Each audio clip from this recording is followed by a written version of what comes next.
everyone, it's me, Sonal Dave, your award-winning Celebrant, Toastmaster and public speaking expert.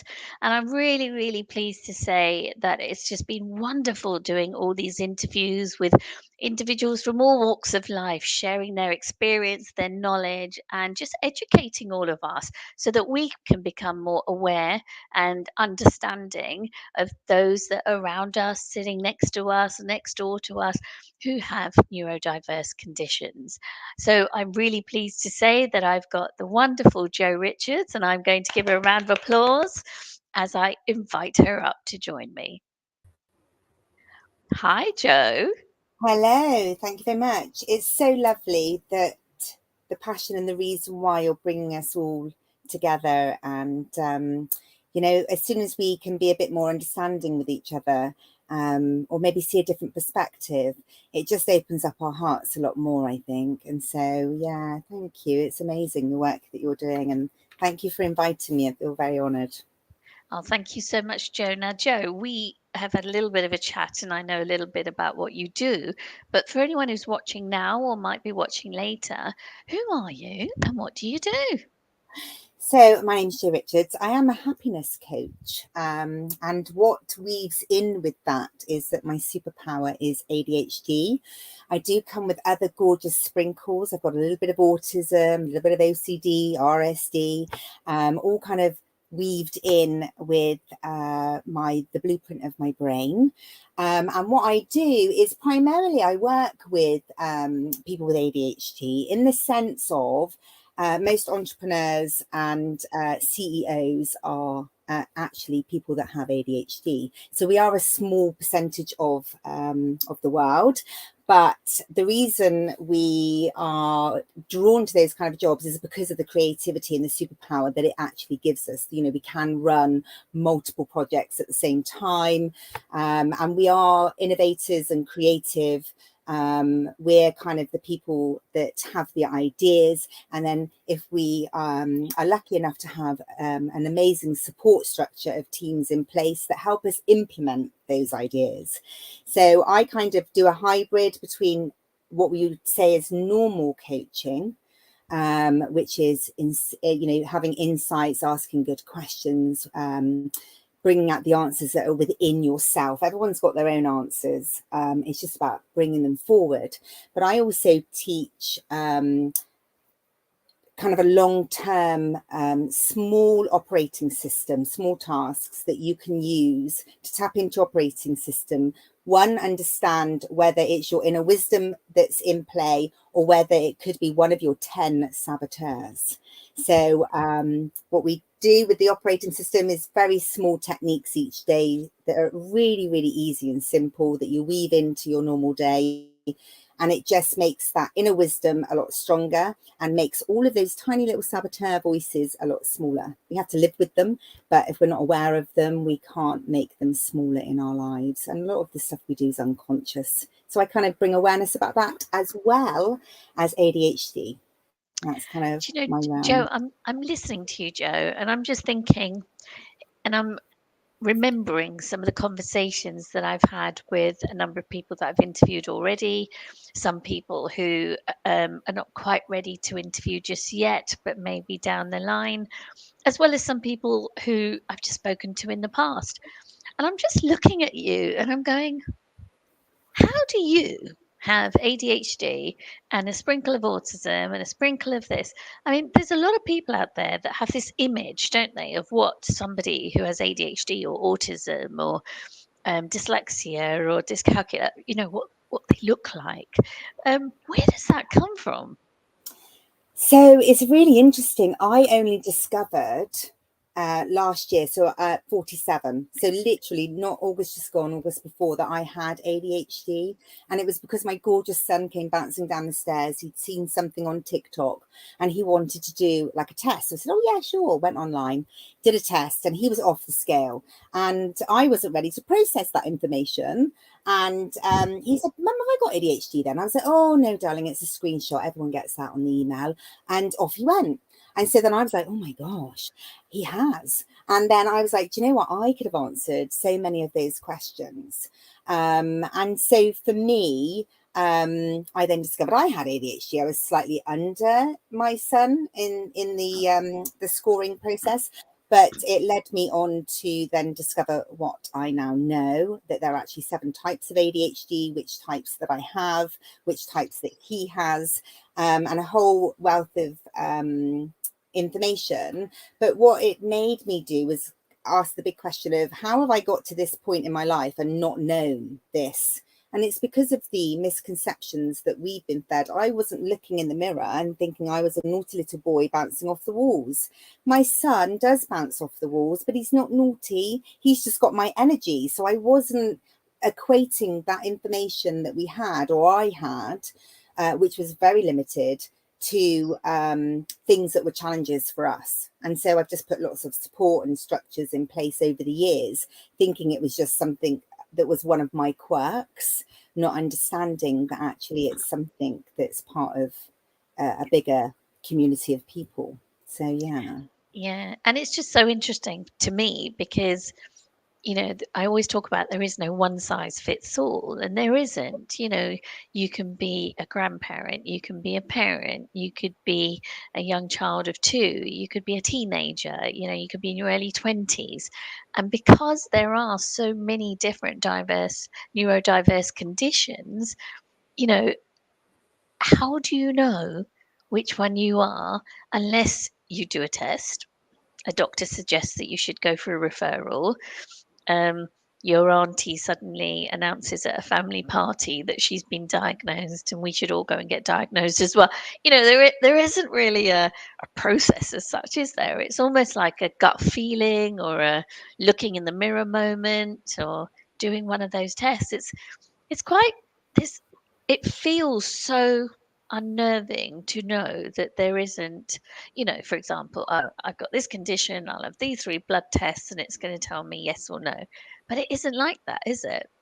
it's not like that. And the interesting thing that I found is, especially within our own NHS system, and fabulous, and they're overstretched, and there's loads of support out there. There's lots of charities, but there isn't kind of one place where you can go and go, well, who am I and what is my profile? So that's a lot of the work that I've been doing. Is I pull together, I'm really good at research and development, so I've been pulling together all of the comorbidities, all of the little tests, creating a profile for me, for my son, for my daughter, my husband, people, clients, so that we can actually build a profile. I always say, so for OCD, for argument's sake, how it manifests for me is that I do wash my hands. Even pre-COVID, I've always really washed my hands far too much. And also the locks on the back of my house, I have to check them and recheck them and recheck them. The interesting thing about awareness that I've discovered is, once I was aware, I now do that behavior less. So it kind of disperses some of the stress. I don't do it as often. I still do it a little bit, but I don't do it as often because I have the awareness of what that may be. Whereas for somebody else who's got OCD, they may have all of the traits. They may be dialed up. I always say there's a dial, and you can either be sitting at a 1, or you might be a 10, or anywhere in between that spectrum. But it will be individual to you. And I think so many other things impact that, like life experience, personality, role models or not role models, depending on what, life, however life has impacted you in the way that you've learned and developed throughout your life, will also depend on how these affect you. And very interestingly, hormones, for me, if I look back, the hardest part for me has been the last 14 years. Progressively, it's got harder and harder. I was perimenopausal and menopausal. So you've got all of those kind of similar symptoms and hormones depleting, which has made my brain function so much harder, for me to kind of be able to work around those challenges. It's quite interesting you say that because I don't remember going through menopause, and I think that's because of the fibromyalgia, because a lot of the symptoms can be quite similar. But I don't remember going through the menopause, which, hearing from other women, that's a good thing. So I'll just count that as a blessing. So in the work that you do, what would you say are like the top 2 challenges that you see that affect communities in such a way that if they weren't made aware, had the education, had the understanding, if it doesn't get put in place, it's just going to get worse as years go by. I think it's the lack of awareness. Once you know why you do something, um, there's just an acceptance in who you are and what you bring to the table. So awareness really is key. All of us, I've touched on saboteurs before. All of us have. The main one is the judge. So we judge ourselves, we judge others, and we judge circumstances. Now, depending on your own personal beliefs, whether that's spiritual or religious, or just your personal values, it will depend on which one is the strongest. For me, it was judgmental on myself. So I started personal development when I was 18. I've done a really long road of trying to make sure that, because I didn't understand it was ADHD, and I didn't understand about, I call them rants, repetitive, automatic, negative thoughts. So I've had a lifetime of working on that natural knee-jerk reaction, of that happening within the blueprint of my brain, but also having these saboteurs around, making judgments on myself. So as soon as I realized I had ADHD, it was a small whisper by that point, because I've done a lot of work, but that little last negative, why are you leaving things to the last minute? Because you want a dopamine hit. Why do you find transition times hard? Because you can't measure time. So now that I've been able to answer all of those questions, that little negative why has been dealt with, because that is why. And so all you need to do is give yourself transition times. All you need to do, it's just finding another solution to that. And I think once you know why, once you have awareness, that's what we're all searching for. Who are we? Why do we do things the way we do? Once you've got some of those answers, you can really then play to your strengths. I always say that ADHD is kind of like you've got each trait, and it's either kryptonite or superpower. And on each day that can change. It can change, it can implode. I had an implosion day yesterday. It was just the way it was. But, I've got so much strength now, muscle strength, and so many tools and my operating system that I can recover really quickly from life's curveballs, life challenges, or lessons. I like to call them lessons that come our way. And just by being able to look at everything and go, okay, that's a challenge, but you know what? What's the gift in that? And so that's how I try and look at every challenge. What's the gift in that? What have I learnt? And actually, what has been the positive thing out of this situation? And I know that can be really tough, the harder the challenges are, and that can be a really long journey for everyone. But I think if we can look at it from that viewpoint, it takes out the negative energy, and just helps us go into a positive mindset, and gives us better thoughts and nicer approaches to things. Absolutely, and I think if we're honest with ourselves, life is one big challenge. From birth to celebration of life, and it's almost about, on that journey of life, what tools, what mechanisms, what safe places, who your safe support team are, all of that. As long as that's put in place, then those challenges can be managed. But when you're kind of going solo, thinking you can save the world on your own, and set up a business and run a business on your own, it just gets harder and harder the more you try to do on your own. So I think it's such an important message that you shared about putting things in place, having practices in place that just help you to not necessarily get through months and years, but get through a day. And people forget that, we all wake up, we go to sleep. We wake up, we go to sleep. So it is about a day at a time. And that's a big thing for me. What can I do one day at a time? And people laugh at me if they, come home and see my to-do list. It's like humongous. But every morning I'll wake up and I'll have a look and a feel at how am I feeling today? What do I think I'm able to do? And then those one or three things will become my priority. And that's it for the day. Everything else can wait. So tell me, Jo, why do you think neurodiversity is not really spoken about. What is it that, makes people kind of, close the front door and not share with the world, or hope that people won't notice and they'll, get through their school or college or uni or their working life? What is it about neurodiversity? I think everyone from birth wants to connect. We want to be, we want good friendships, we want good relationships. And so I know for me, because I was like, gosh, that's a mask and a half, 47 years of masking. One thing that's really common in girls and women with ADHD is, one, we do feel different. We don't feel like we really connect with other people.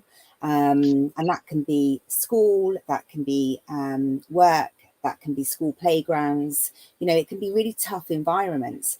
One thing that we're really good at, though, is because we're so good at reading energy, we know when we're stood with others, how they make us feel based on their energy. And so one thing that you learn really, really quickly is, if you respond in a certain way as a child, that frown and that feeling changes. And so you don't like that feeling. So then you look at somebody else who actually is getting the smile and the good energy, and you learn that's how to do it. And that's kind of how masking then for me came around, was because we are generally, ADHDers are generally people pleasers as well. We really want to fit in and connect. And I think that's everyone on the planet wants to fit in, connect, have strong relationships. And so I think when you are different and you're different, but you don't potentially know why you're different, there can be lots of negative feelings that come your way. I sent a beautiful card to my son, started his year 8 in school, so he's got new teachers, and I sent them a beautiful card that I'd found about ADHD, and one of the squares said, I'm the child that will get the most negative comments and feedback from my teachers out of all of my peers. And that's like, it's heartbreaking, but actually the awareness of them reading that is actually phenomenal, because it's like, and it is the awareness, isn't it, of that, and that he does want to fit in, he does want to have good relationships, he wants to please his teachers, but actually he's got impulsivity that will make him do something and he doesn't even know he's done it until afterwards. And so that brings challenges for that relationship and for him. And so he does want to fit in, like, he wants to connect, he wants to have a nice experience. And I think everyone on the planet wants that. But what comes with being different is feelings of potential shame, of confusion. And it, and so people don't talk about it. I think, or should I say, people didn't talk about it. I think it's just opened up now, hasn't it? I think there's so many people coming forward. There's so many amazing videos. Richard Branson has managed to get dyslexia as a skill on LinkedIn. Like, how phenomenal is that, with Made by Dyslexia charity? What a wonderful collaboration, and such an amazing result that they've had. And I can't wait to see ADHD on there and all the other things, because actually it does bring different skill sets. So Definitely. an Definitely. open And it's conversation. quite interesting, because I'm hoping, one of the things I'm really hoping with all these interviews, is that all of you, like yourself, Joe, are going to inspire other individuals to kind of go, I don't need to hide anymore. And I don't need to feel shame and embarrassment. Actually, what I need to do is to reach out to people like Joe and Rena and Shailin and others that I've interviewed and say, can you help me? Yeah, Because you're doing the journey and living the journey, that maybe they'll reach out and get some support and help from all of you wonderful people. Because I definitely know families who kind of, keep the door closed and don't tell anyone, and they're lonely, and yeah, they kind of just see it. People have, anyone who did know shamed them, so they just don't want to tell anyone else. But not only for the family, it's the child. What about the child? The child now is being shamed and embarrassed, instead of being told, you're wonderful, you're gifted, you're blessed. Let's go and find out where your point of creativity is. Is it being an architect? Is it engineering? Is it drawing? What is it? But which is what will happen if doors are kept closed. And this is why one of the things I'm really hoping that all of you are helping to inspire others, that look at us. We're just, human beings like yourself, and we live this. So no, thank you for that. I'm going Oh, to take a little deviation, and that way, no, that way, that way. Love these mirror things. So the journals. So it was a really interesting journey creating the journals, because again, if I tried to do it myself, guarantee I would have got something wrong. So having the focus group with me, who, there were adults who have neurodiverse conditions, parents and carers who look after children or adult children with conditions. There was a speech therapist, and some organisations as well got a chance to share their thoughts as well. And the feedback has just been phenomenal, and I'm like so excited and happy about it, because it's another thing that sits under my public speaking strategy about getting individuals talking, communicating, building their confidence, being more self-accepting of who they are, understanding, triggers, understanding behaviors, all of that coming together. And I'm so excited about it. And I'm hopefully sharing that I'm really excited about it. But it's been quite interesting, this whole story about journaling, because the number of people who've contacted me and just said, I haven't got time to journal. And the thing is, it's because everyone thinks journaling is book and write. But what are your thoughts on journaling? so I love journaling. I'm not, and so the book and write thing. So I started off a few years ago doing the Miracle Morning, and so the principle of it is, even if you've only got 5 minutes, you would do 1 minute of each. So I started off trying to do like a 1 minute journal just to try and get that new habit formed. But I'll journal and do like a voice note to myself, which I then put a future date on, and I'll re-listen to it later on, because I'm more audible, and the other way my brain works is I love to process things through talking.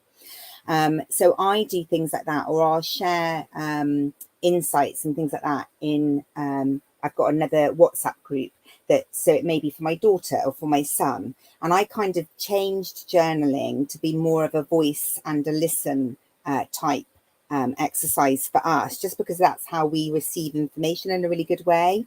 So I don't think it has to be just a structure of writing. I think there is something about putting pen to paper.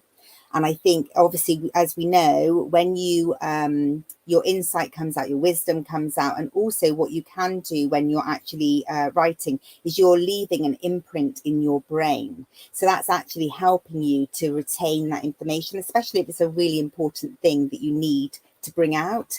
But we're also like onions, aren't we? Basically, the first thing you write down is potentially not necessarily the thing that needs to be recognized. It's about peeling away. So if you do spend 5 minutes, and just do a free flow of journaling, it's what else comes after that one, after that one, after that one.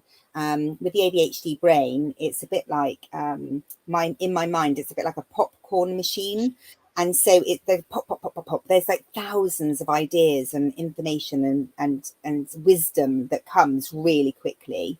So sometimes that's why I will record it rather than write it, because I need that speed. And then I go back and write it afterwards just to get that double effect.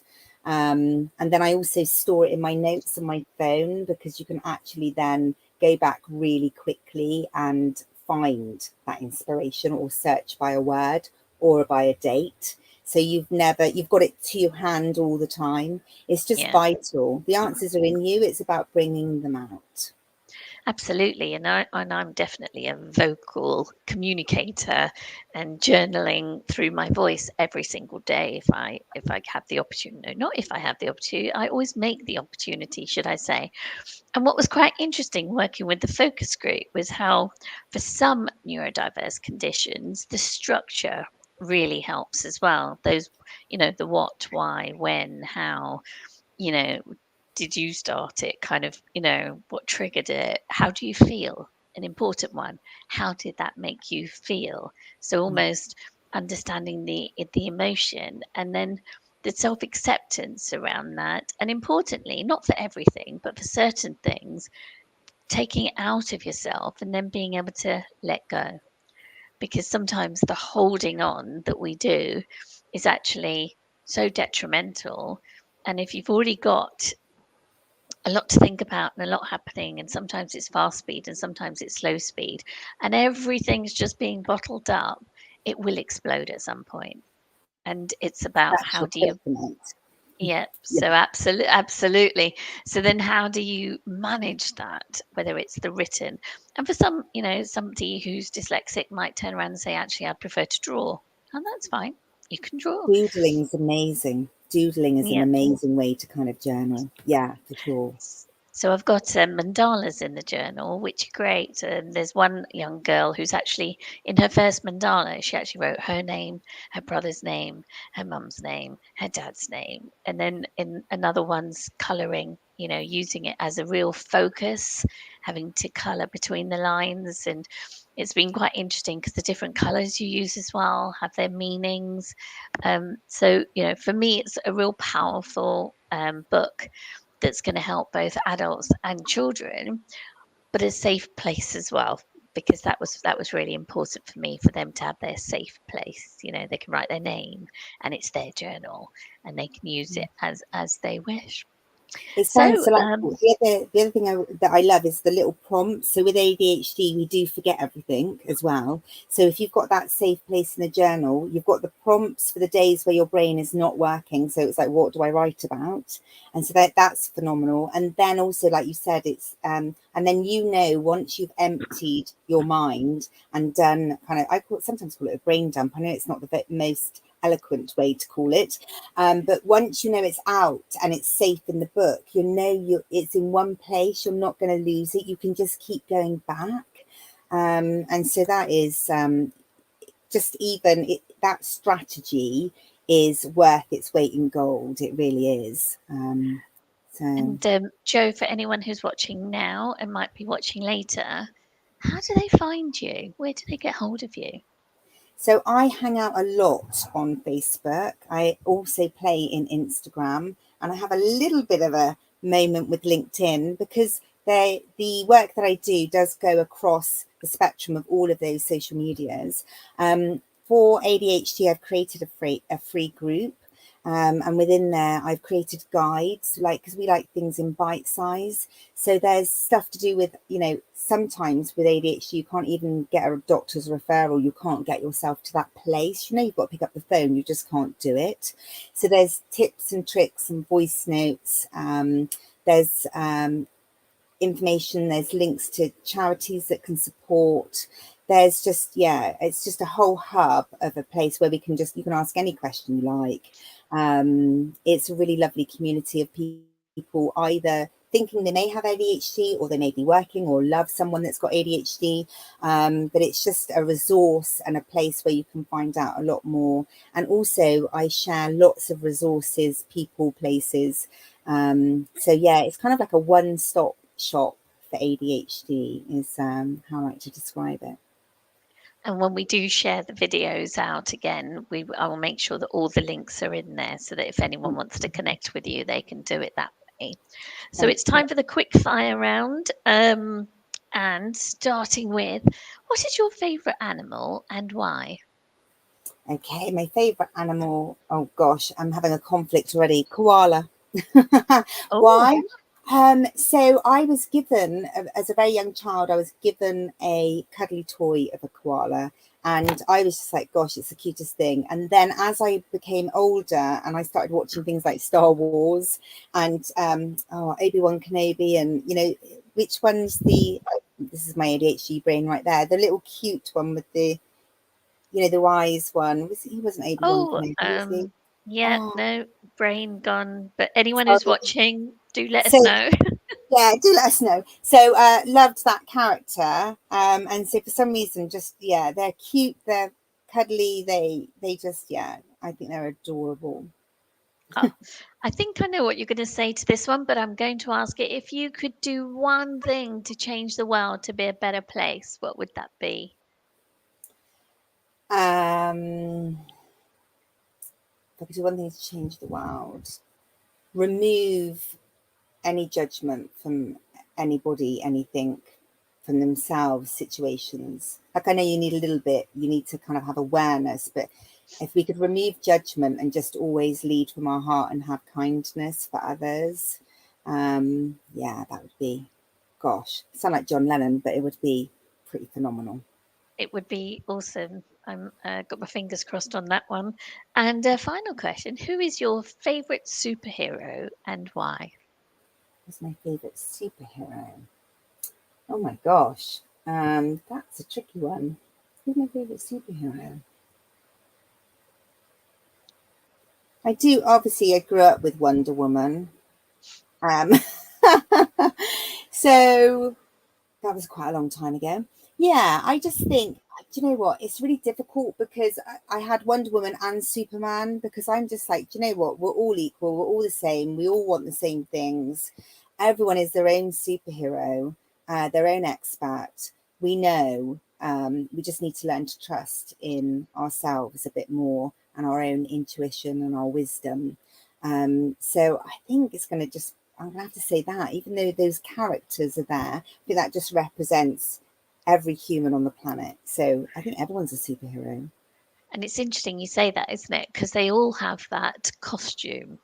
And almost we all wear that costume, don't we? You're aware of. Depending on what situation we're walking into or what's happening on that day. So totally resonate with what you've just said there. Joe, I just want to take a moment to say thank you so so much for being here with me today. Oh, thank you for having me. For anyone that does want to get in touch with you, either they'll get in touch with you directly or they'll go through me, but we'll make sure the links are put there as well so that people can connect with you. And I'm going to retire you to the waiting room and then I will be right back. But thank you so much. Oh, thank you so much for having me. It's been wonderful. So there you go, Joe Richards. Honestly, when I first heard about Joe and I read her bio, I was like, really? She's got ADHD and a trait of a sprinkle of autism and other? No way. But the more and more I've spoken to her and become more aware of what she does and how each day differs for her, it kind of just makes me realize even more that we just do not know who has a disability, who has a neurodiverse condition, who's neurotypical. We just don't know. And actually, if we were just a bit more less judgmental, as Joe said, more kinder to each other, these things wouldn't actually matter in the way that people bring them up. In the negative way, I should just say there as well. But I just want to take a moment to say thank you again for all of you that have been watching now, and for those of you who'll be watching on replay. Any questions, just reach out. Please don't be shy, and I'll look forward to seeing you soon during the next interview. Bye for now.